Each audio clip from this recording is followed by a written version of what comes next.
Ya, Allah Subhanahu wa taala yang menetapkan, mentakdirkan seseorang lahir dari orang tua siapa, tempatnya di mana, warna kulit apa, dan itu mustahil tanpa tujuan. Kalau Tuhan udah ridho sama kita, apa sih yang sulit ini?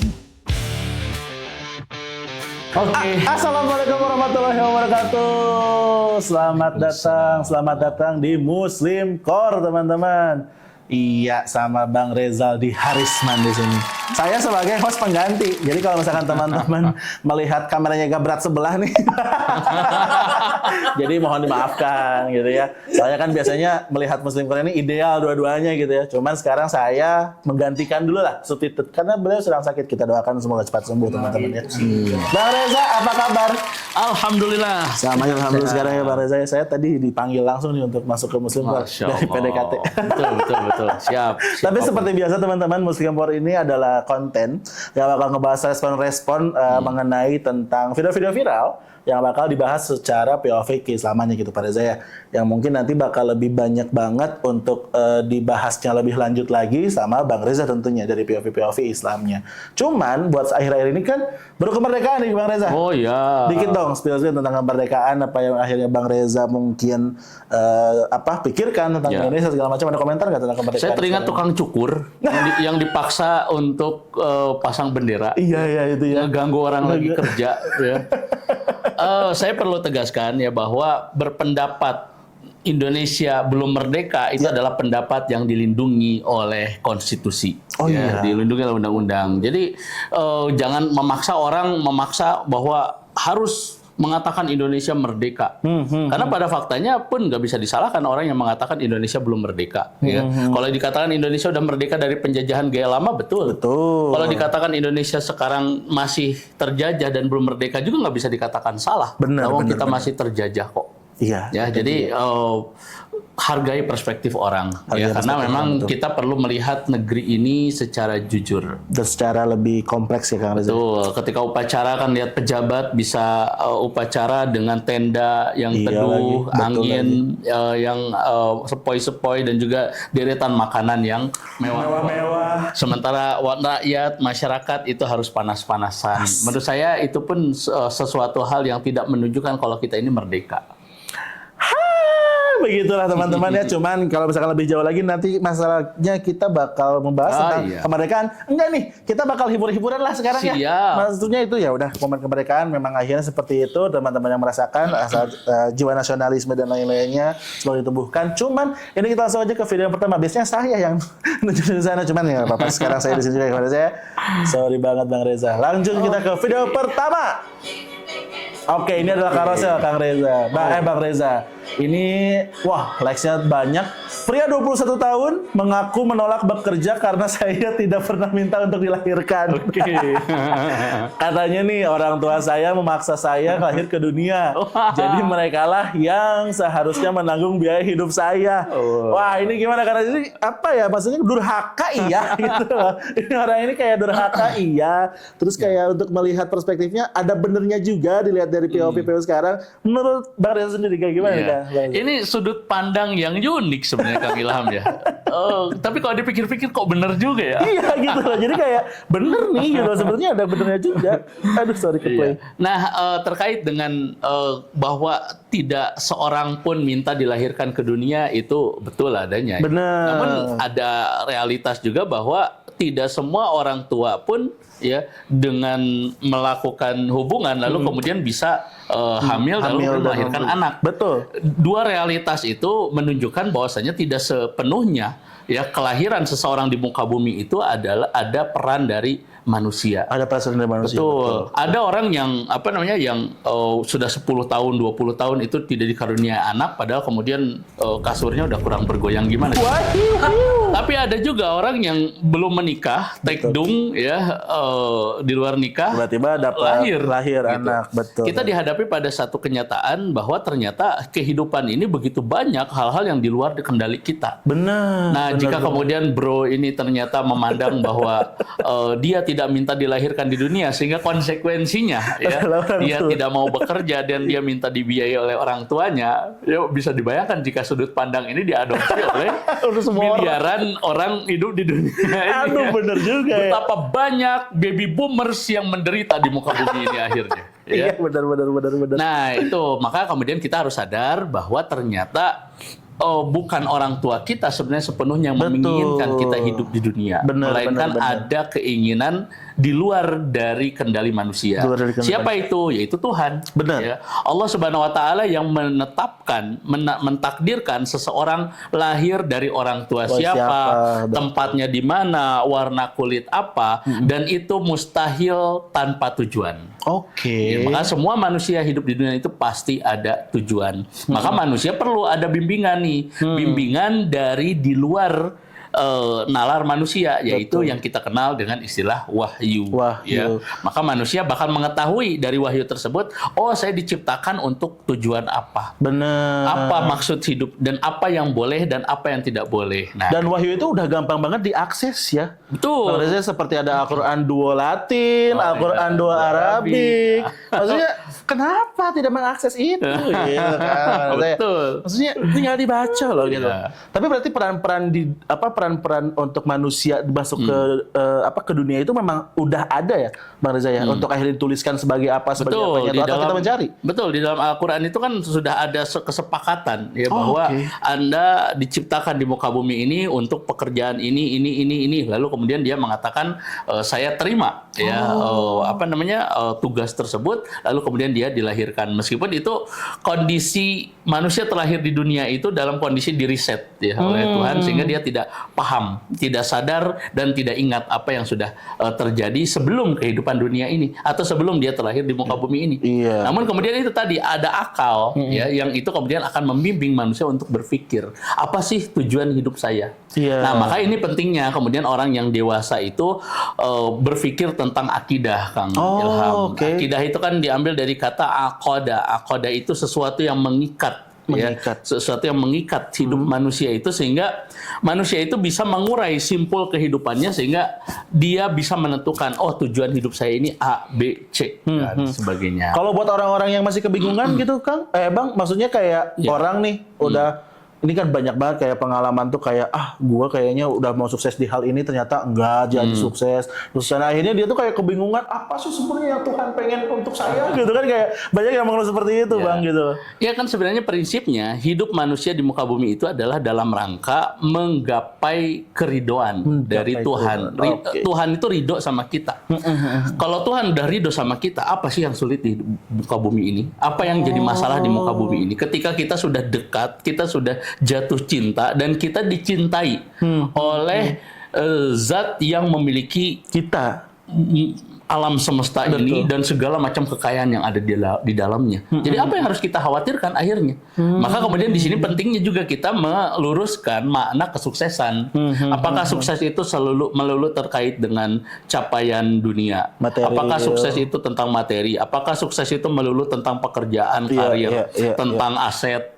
Ternyata kita lihat misalkan Presiden Hyundai itu justru bunuh diri ketika dia mencapai titik puncak kesuksesan manusia. Iya, benar. Kalau mau bunuh diri dulu harusnya sebelum lagi sukses perang, gitu, lagi perang Korea Utara dan Korea Selatan harusnya kan lagi telit hutang, lalu kemudian perang, hancur bengkelnya. Kan harusnya bunuh diri pada saat itu. Justru Presiden Hyundai itu bunuh diri pada saat udah ada di peak suksesnya. Betul. Gitu. Hutangnya sudah lunas, asetnya sudah triliunan, lalu kemudian mobilnya sudah diekspor ke banyak negara, bunuh diri.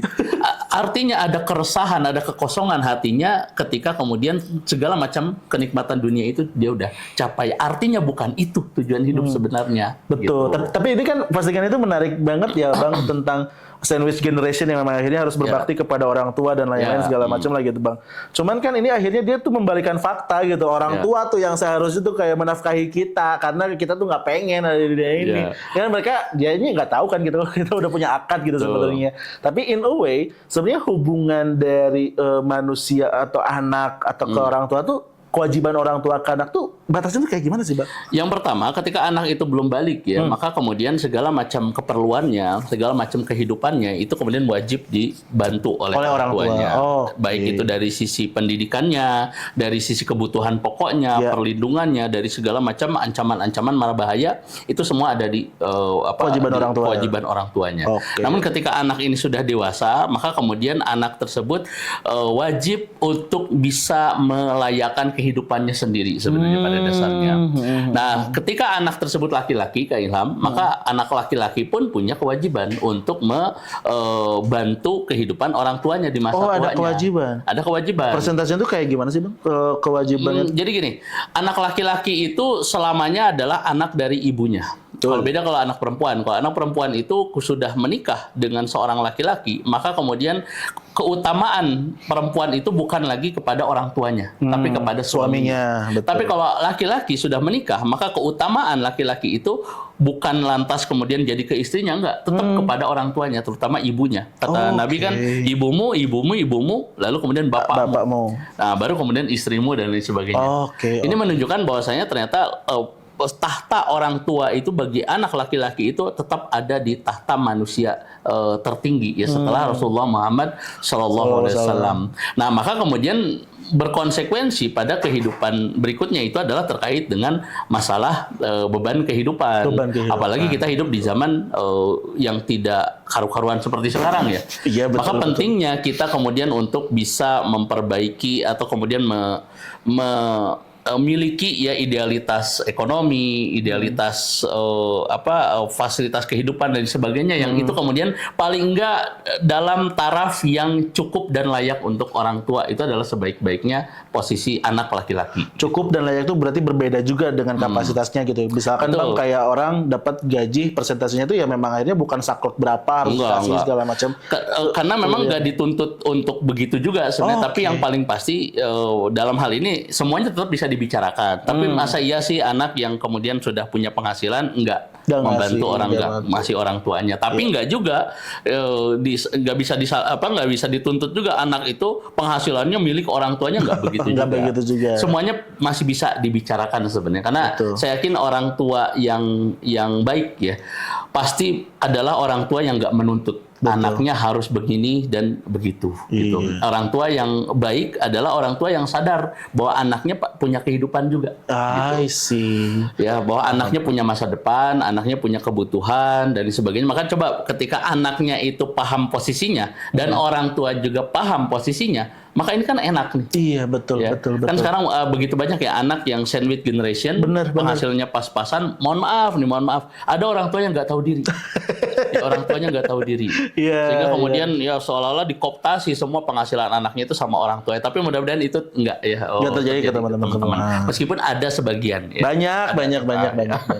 Ada beberapa yang seperti itu. Tapi saya ini rekomendasikan untuk video ini dihapus agar tidak terlihat oleh orang-orang yang pemalas kerja ini. Maksudnya kayak jadi alasan gitu ya Bang ya untuk kayak gini tuh. Ya ini sudut pandang yang unik dan saya menghormati sudut pandang apapun, cara pandang manusia tentang sesuatu, tentang kehidupan, saya menghormati itu. Cuma yang jadi bahayanya itu adalah ya ini menjadi legitimasi ya bagi orang-orang yang mencari alasan. Ya. Oh bener juga ini ya. Gitu. Malah jadi alasan buat kayak udah bener emang gua harus gak kerja gitu. Jangan teman-teman. Jangan harus tetap kerja ya. Laki-laki itu diperintahkan oleh Allah untuk bekerja dan mencari pekerjaan yang halal. Dan bisa cek juga episode Muslim Core sebelumnya ya yang Bang Reza menjelaskan tentang bajatan itu. Wah, itu mantep banget tuh teman-teman. Maksudnya sangat dihargai begitunya loh seorang laki-laki yang bekerja itu dalam Muslim. Oke, Bang Reza kita lanjut ke video kedua Bang Reza. Oke. Let's go. Kita sambut video kedua ini. Nah, ini kayaknya seru nih. Orang miskin orang kaya. Tak benar. Orang kaya yang mantan pejabat bangkrut. Aduh. Orang miskin jangan lawan orang kaya. Orang kaya jangan lawan pemerintah. Jangan lawan pemerintah. That is the most important part. Karena gue udah melihat dengan mata kepala sendiri bro. Itu tuh banyak sekali. Iya, tahun lalu ya ada teman pengusaha gue ini disuruh damai sama musuhnya nggak mau bro. Ternyata diteruskan sampai sidang dan sebagainya, musuhnya lebih kaya bro. Habis. Jadi kan berapa kalau lu lihat di sosmed ada beberapa pengusaha kaya yang ngelawan pemerintah, ngelawan rezim. Ya. Itu quotes terbaik yang pernah gue dapetin dari Pak Prabowo dan sampai sekarang. Itu kalau dilihat Ahok ya yang memang berbicara seperti itu ya. Cuman ini apa ya, skematis dan juga kerugian kita sebagai masyarakat Indonesia sebenarnya Bang Reza ya. Maksudnya tuh orang miskin jangan lawan orang kaya jangan lawan pemerintah. Dalam skematis kayak kita berada di lingkaran setan gitu ya Bang Reza akhirnya ya. Nah, dalam skematik ini menurut Bang Reza sendiri gimana Bang Reza? Nah, ini fakta yang semua orang tahu sebenarnya faktanya. Kalau lu miskin, lu nggak bisa ngapa-ngapain. Apalagi kalau lu punya konflik sama orang kaya, sementara lu miskin, ya lu udah pasti kalah. Orang kaya konflik sama orang punya kekuasaan, pemerintah, ya orang kaya pun nggak bisa ngapa-ngapain. Ini menunjukkan ada piramida kehidupan. Ya, jadi yang di bawah ini yang jumlahnya banyak, masyarakat jelata, pekerja UMR, rakyat jelata, lalu kemudian naik orang-orang menengah, ya orang-orang kaya, lalu kemudian naik orang-orang super kaya, lebih naik lagi pemerintah. Dan sebenarnya masih ada yang di atasnya itu yang kita kenal dengan istilah oligarki. Oligarki para oligarki. Makanya kenapa orang-orang super kaya itu mereka punya minat untuk masuk ke dalam dunia politik. Ya kan, kita bisa lihat Elon Musk itu kurang kaya apa? Kekayaannya udah belasan triliun, ribu triliun. Tapi kenapa dia harus jadi tim suksesnya Donald Trump? Iya. Apakah dia nyari duit di situ? Kagak. Enggak. Ya, kurang apa duitnya. Jadi memang ada sesuatu yang dia bisa lebih powerful lagi untuk memancarkan sayap kekuasaan kekayaannya ini atau hegemoni kekayaannya ini ketika dia punya kekuasaan atau punya akses terhadap kekuasaan. Makanya kita lihat kan misalkan yang sekarang ada di rezim itu kan orang-orang pemain tambang. Ya ada pemain mayoritas kan pemain tambang batubara di Kalimantan. Itu kan kita udah tahu ya. Silakan nonton saya lupa ya. Ada di YouTube ya karyanya Dandi Laksono. Dandi Laksono. Waktu Pesta Babi. Iya, itu yang di sebelumnya Pesta Babi. Sebelumnya. Sebelum Pesta Babi. Ya, lupa judulnya apa. Itu dijelaskan ya bagaimana kemudian gurita kekuasaan di dalam proyek-proyek strategis dan juga proyek-proyek yang nggak kecil nilainya gitu. Nah, akhirnya kan ternyata mereka itu ada di dalam lingkaran kekuasaan dan ini realitas kita tahu itu. Orang miskin mau lapor kehilangan motor ya siap-siap aja kehilangan mobil. Orang miskin gitu. Dan ketika ada konflik orang miskin dan orang kaya, orang miskin siap-siap kalah gitu. Jangan mau urusan gitu sama orang kaya, sudah pasti kalah. Akhirnya di sini kita sadar betul bahwa ucapan orang ya yang bilang lo punya duit, lo punya kuasa. Ini menunjukkan bahwa realitasnya begitu. Akhirnya omong kosong semua hal yang berkaitan dengan keadilan untuk semua. Semua sama di mata hukum. Sila kelima tuh guys. Itu nggak pernah ada realitasnya Kang.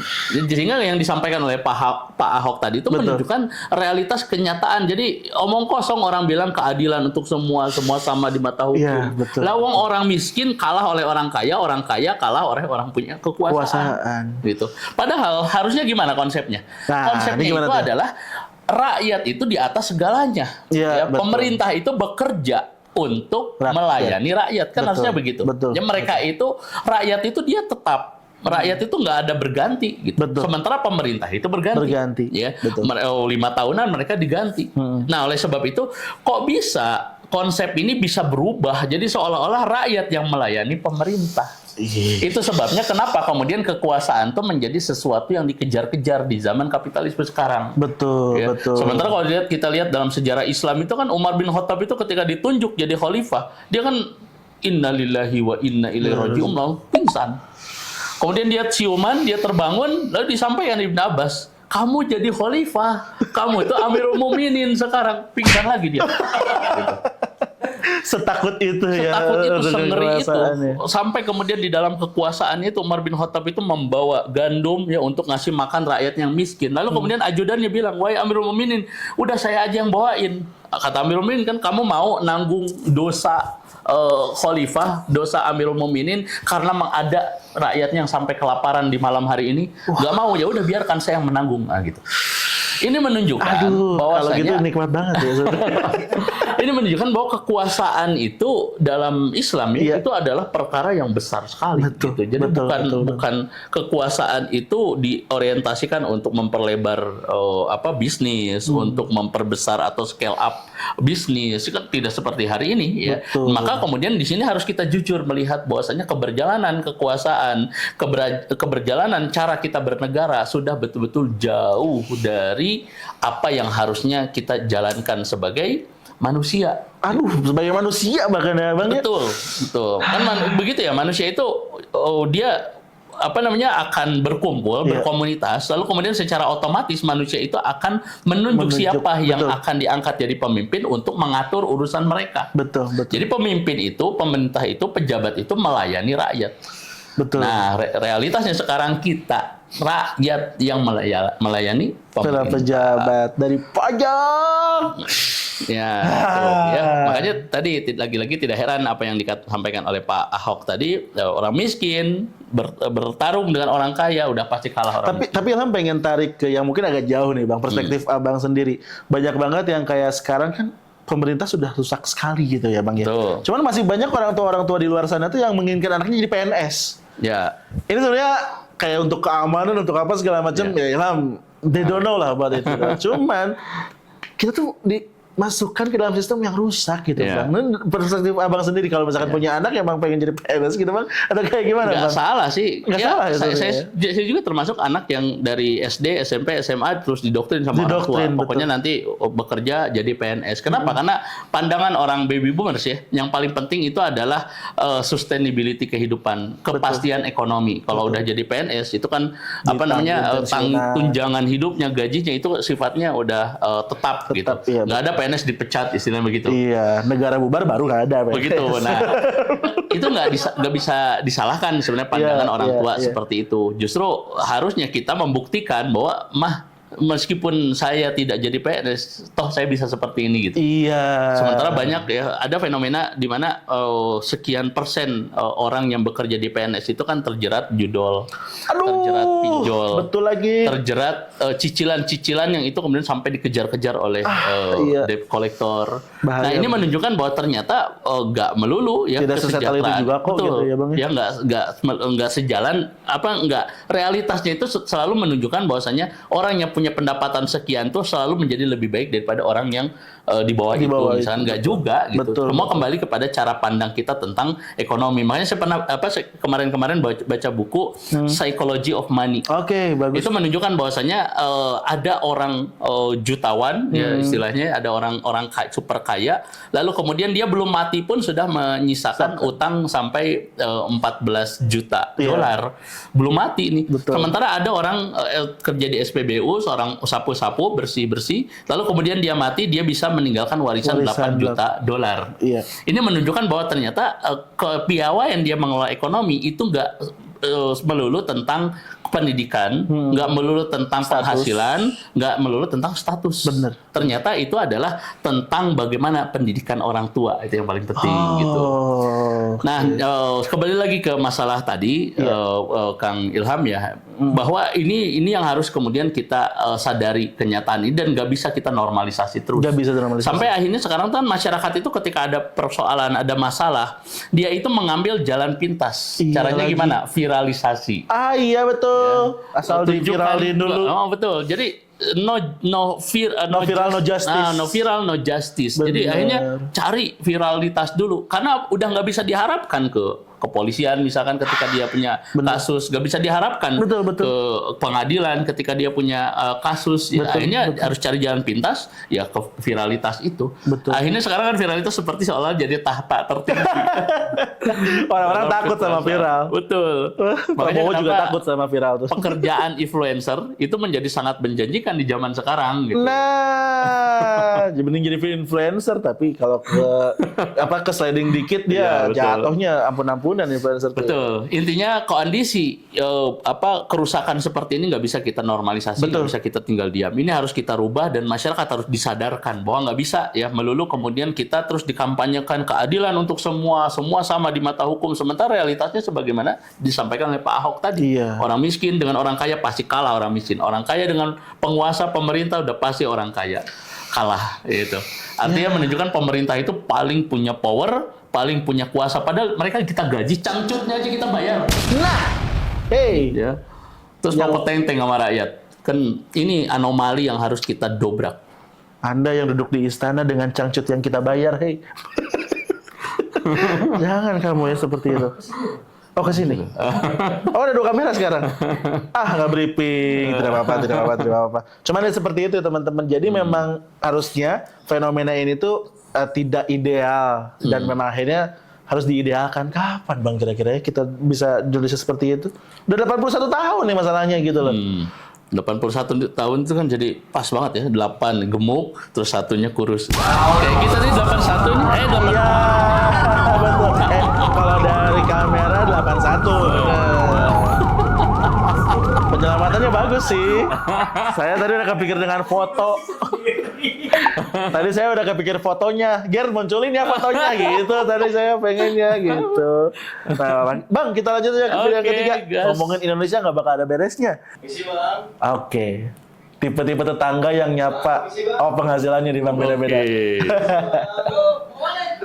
Oke. UMR agak ramah doi. 10 juta. Permisi Pak Salim. Bos kita.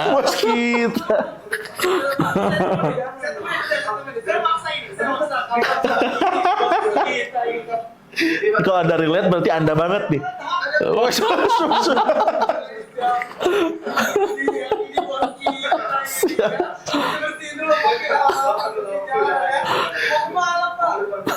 Mau ke depan. Nggak boleh. Saya maksa, saya gendong ya. Digendong.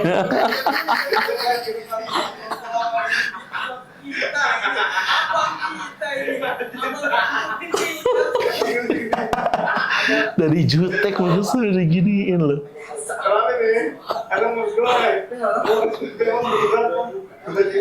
Minjam.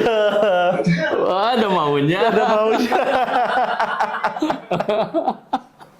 Waduh, ini realitas sosial Bang. Maksudnya kalau Anda relate dengan konten ini ya berarti Anda pelakunya nih yang kayak gini. Cuman ini yang terjadi Bang. Tanggapannya respon orang bakal beda kalau misalnya gaji kita beratus juta, puluhan juta segala macam. Menurut Abang sendiri Bang lihat dari kayak gini itu seperti apa Bang? Ya ini kalau nggak tahu ini maksudnya menggambarkan realitas atau satir ya sosial yang memang terjadi perlakuan di masyarakat berbeda berdasarkan penghasilan, dompet dan juga kekayaan seseorang. Betul. Dan ini yang pernah saya sampaikan kan di dalam surat Al-Fajr itu kan Allah itu mencela orang-orang Quraisy dulu. Kata Allah kan fa'ammal insanu idza mabtalahu rabbuhu fa'akramahu wa na'amahu fayaqulu rabbi akraman. Apabila ada di antara mereka itu orang-orang yang diberikan nikmat, ya kekayaan, kekuasaan, lalu kemudian ada juga dia bangsawan, maka kemudian mereka mengatakan fayaqulu ya rabbi akraman, maka mereka itu orang mulia. Sebaliknya, fa'amma idza mabtalahu faqadara alaihi rizqah fayaqulu rabbi ahanan. Sebaliknya ada orang yang disempitkan kehidupannya. Kondisinya sempit, anak yatim, orang miskin, budak. Lalu kemudian mereka itu rabbi ahanan. Mereka itu mengatakan orang itu hina. Allah itu sedang menggambarkan tatanan masyarakat Quraisy atau masyarakat jahiliyah dulu 14 abad yang lalu gitu. Lalu kemudian Islam datang. Islam kemudian merubah cara pandang itu. Ya, sehingga mau orang kaya, mau orang miskin, di dalam sistem Islam, orang dimuliakan bukan berdasarkan itunya, tapi didasarkan kepada ketakwaannya. Dia ketakwa tidak kepada Allah. Maka mau miskin, mau kaya, kalau dia takwa kepada Allah, dia mulia. Gitu. Betul. Nah, kita hidup di zaman sekarang ketika kemiskinan, kekayaan itu menjadi standar kemuliaan. Balik lagi jahiliyah. Betul. Maka bayangkan kita, kita balik lagi ke zaman jahiliyah. Yang Allah cela di dalam Al-Quran. Kan ngeri banget ini. Iya betul. Orang penghasilannya 1 juta kan biasa aja gitu. Orang udah 10 juta, wah udah mulai nih, 50 juta. Pas 100 juta tahan dibersihin dulu jalannya. Ternyata ada maunya gitu. Iya gitu. Nah, bayangkan ketika kekayaan itu dipegang atau dimiliki oleh orang-orang jahat akhirnya Kang Ilham. Iya, betul. Ya, berartinya orang kaya bisa melakukan apapun. Ya, iya, betul. Ya syukur-syukur seandainya kekayaan itu dipegang oleh orang soleh. Betul. Kekayaan itu dipegang oleh orang yang amanah, oleh orang yang bertakwa. Kan betapa barokahnya kekayaan itu dan betapa besarnya manfaat kekayaan itu untuk banyak orang. Betul. Tapi ketika kekayaan itu dipegang oleh orang-orang rakus, oleh orang-orang bejat ya seperti yang dijelaskan di dokumen file Epstein. Orang super kaya di dunia ternyata punya skandal-skandal yang di luar nalar. Bener. Ya. Karena kan misalkan kalau ini ya penyimpangan orang kaya baru ya, orang kaya biasa lah ya yang penghasilannya 10 juta sampai 50 juta kan biasanya penyimpangan perselingkuh. Kan? Alah iya lagi. Ya kan yang begitu-begitu aja. Bener. Tapi kalau bayangkan nakalnya, penyimpangannya orang yang penghasilannya 1 triliun per bulan. Masa dia selingkuh doang? Bukan selingkuh lagi. Iya, makanya dia mencari sesuatu yang nggak umum dilakukan oleh banyak orang atau nggak bisa dilakukan oleh banyak orang. Maka tidak heran kan paganisme, satanisme, pedofil, ya macam-macam yang itu kemudian nggak betul-betul di luar nalar. Tapi manusia kayak gitu, Bang. Maksudnya kayak semakin dia kaya, semakin dia terkuasai hawa nafsu untuk ini yang pernah digambarkan oleh Nabi ya terkait dengan manusia ya. Kata Nabi kan dikatakan Bani Adam itu ya anak-anak cucunya Nabi Adam itu sekiranya dia menginginkan 1 bukit emas maka Allah berikan itu bukit emas maka dia itu akan meminta bukit emas yang kedua. Sekiranya Allah berikan bukit emas yang kedua udah punya 2 tuh gunung emas, dia akan meminta bukit emas yang nggak pernah ngerasa cukup. Itulah manusia. Nikmat itu nikmat dunia. Dia itu sifatnya fatna dan fata morgana, nggak pernah real dan dia nggak pernah puas terhadap itu. Selapar-laparnya kita pengen apa? Pengen pizza misalkan, ya pengen mau gacoan misalkan. Gacoan 10 biji. Nah, 1 gacoan, 2 gacoan masih nikmat. Tapi kalau udah 10 gacoan, 20 gacoan udah hilang nikmatnya. Hanya rakus aja betul, akhirnya. karena itu terbatas akhirnya kemampuan manusia untuk menikmati nikmatnya dunia. Betul. Itu sebabnya kenapa Allah berikan kepada kita surga. Yang dimana di surga itu tidak pernah kenal rasa kenyang. Tidak pernah ada habisnya. Kalau di dunia kan ada batas. Ada batasnya kan kita bersetubuh ya dengan pasangan ya sekali, 2 kali, 3 kali udah gempor ya. Nggak relate. Karena saya bukan Erik yang sudah nikah. Tapi kalau di surga itu nggak ada nggak ada batas. Nggak ada rasa capek itu nggak ada.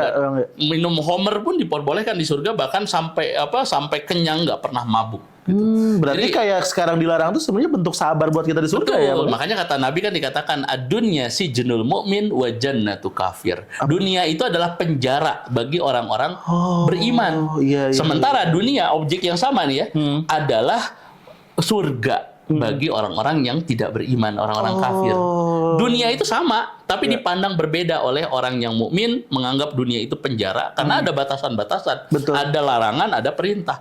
Sementara orang kafir itu dia memandang bahwa dunia itu adalah surga. Karena ya itulah surganya karena dia tidak akan pernah bertemu dengan surga yang sebenarnya. Ya maka lakukan apa yang dia sukai suka-sukanya selagi bisa dia lakukan di dunia. YOLO katanya. Ya, makanya kata Nabi kan hiduplah sesukamu ya niscaya kamu akan mati gitu. Nikmati apa yang pengen kamu nikmati di dunia. Niscaya kamu bakal mati, ya akan ada akhirnya gitu. Nah, itu sebabnya teman-teman ya pentingnya untuk kita kemudian memahami bahwa ternyata ambisi kita terhadap dunia itu tidak akan pernah membuat kita kenyang. Udah bisa buat kenyang, betul Bang. Nah, maka kemudian pastikan ya yang paling pertama siapapun pasti di kondisi zaman sekarang ya pengen kaya. pengen berkelimangan harta. Betul. Tapi yang paling pasti itu adalah kita perlu mentalnya dulu, kita perlu imannya dulu, kita perlu kekuatan iman itu dulu gitu. Supaya kemudian apa? Ketika Allah berikan kita kekayaan, ketika Allah berikan kepada kita dunia, maka kemudian kita akan jadikan kekayaan itu adalah untuk kesolehan, untuk kebaikan, untuk kebermanfaatan. Gak ke jalan yang yang nggak dibolehin gitu ya, Bang. Dan yang paling bahayanya itu adalah kita harus sadar bahwa di dunia kapitalisme sekarang itu adalah sistem dan tatanan dunia sekarang, atau kalau kata bahasa influencer itu kan cara dunia bekerja sekarang itu adalah sangat kejam dan beringas kepada orang-orang miskin. Iya lagi. Tuh, makanya sekarang itu prinsipnya warga jaga warga. Ya, kita saling jaga, saling lindungi, saling tolong, saling membantu satu sama lain. Karena nggak ada yang bisa kita harapkan. Betul. Negara, pemerintah, ketika mereka sudah nyaris betul-betul nggak ada fungsinya. Iya lagi. Maka kemudian kita nggak bisa berharap kepada mereka, kita berharap kepada orang-orang yang ada di sekitar kita. Kita berdoa mudah-mudahan ya Allah tidak berikan kekayaan melainkan kepada orang-orang yang soleh. Ya, amin. Wah, Masya Allah, mantap sekali pembahasannya, Bang Reza. Ini sepertinya kita sudah overtime nih waktunya. Dan yang sudah dijanjikan. Cuma tidak apa-apa, tapi seru banget. Tapi intinya teman-teman memang, ya realitas sekarang, mau kayak gimana pun ya, sekarang Indonesia udah 81 tahun, tapi akhirnya seperti ini aja gitu. Kita melihatnya dan memang harus ada perubahan, betul. Tapi jangan, nggak usah diukur, sekarang aja kita berubah. Yang penting perubahannya adalah dari diri kita sendiri. Benar kata tadi Bang Reza bilang tentang warga jaga warga, tentang akhirnya bagaimana kita akhirnya lebih dihargai dengan sesama segala macam dan lain-lain itu. Memang akhirnya meruntuhkan nih standar-standar yang tercela, kan standar-standar yang kayak orang jadi ngampun-ngampun bos ketika gajinya besar itu kan kayak itu standar yang memang akhirnya terjadi di umum gitu, dan sebenarnya nggak kayak gitu loh. Kita tuh harus memiliki hal juga yang memang seenggaknya tuh tidak seperti itu, dan bahkan Islam punya jawaban itu gitu ya, Bang Reza ya. Nah, luar biasa sekali. Oke deh, sip, kita tutup aja episode kali ini, Bang Reza. Sip teman-teman, jangan lupa buat yang teman-teman suka video ini, jangan lupa di like, komen, dan juga subscribe dan share videonya kalau misalkan teman-teman merasakan ini bermanfaat, biar kebermanfaatannya juga ada untuk semuanya. Sip teman-teman, sampai jumpa lagi di Muslim Core selanjutnya. Assalamualaikum warahmatullahi wabarakatuh. Waalaikumsalam. Bye-bye. Bye.